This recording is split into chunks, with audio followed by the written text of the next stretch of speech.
Secara pribadi, saya sangat khawatir dengan perang yang diluncurkan oleh Amerika atas Cina. Saya pernah menuliskan beberapa bulan yang lalu bahwa ini perang sangat serius dan akan berimpak sangat negatif buat Indonesia. Benar loh, dan menurut saya kita belum melakukan antisipasi apapun. Jangan menganggap saya ini lebay. Tapi apa yang terjadi kalau efek perang dagang ini memukul Amerika?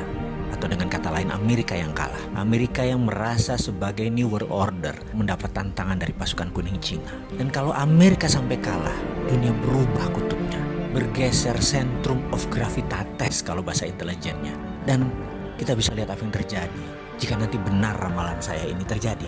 Kita semua tahu menjadi penguasa dunia itu sangat menguntungkan, baik secara ekonomi, apalagi secara politik. Amerika sudah menikmati 70 tahun hingga saat ini, dan sekarang mendapat tantangan dari negara Cina. Mungkin saat ini kekuasaan Amerika tinggal 50% pengaruhnya terhadap dunia. Ada yang menganalisa mungkin lebih kecil, alias Amerika jadi negara sunset, dan Amerika tahu itu.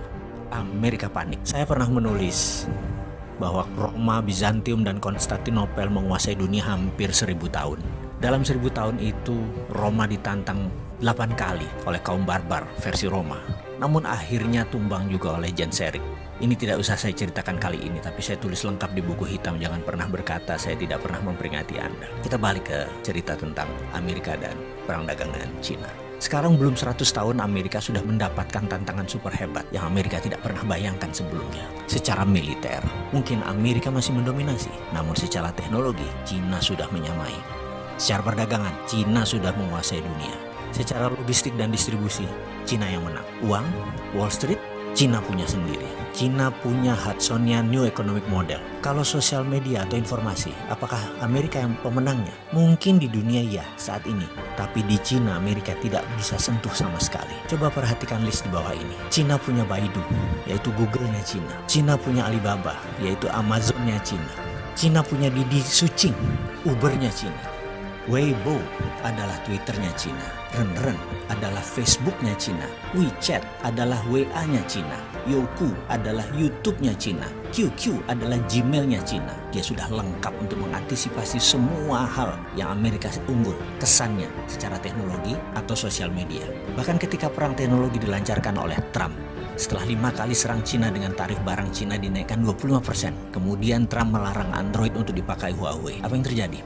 Ternyata Huawei sudah punya platform OS sendiri yang bernama Hongmeng OS, sehingga tidak terlalu berpengaruh. Amerika kecele berat di situ. Huawei chipnya ternyata 50% sudah buatan sendiri. Dan 5G tidak pakai platform ZTE yang Amerika punya.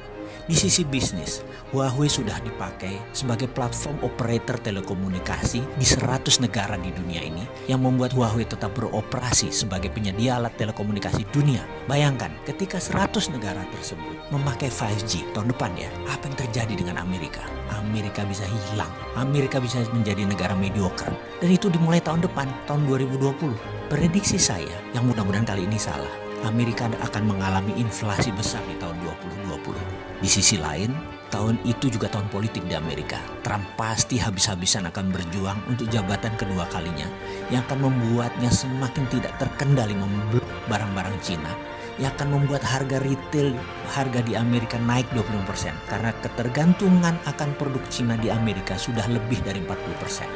Efeknya, bayangkan di tahun 2021. Dunia bisa kena resesi imbas resesinya Amerika. Dan ini bisa memicu sebuah kata bijak. The end of trade war is the beginning of military war. Berakhirnya perang dagang adalah saat dimulainya perang militer. Pertanyaan kita sekarang, Indonesia siapkah?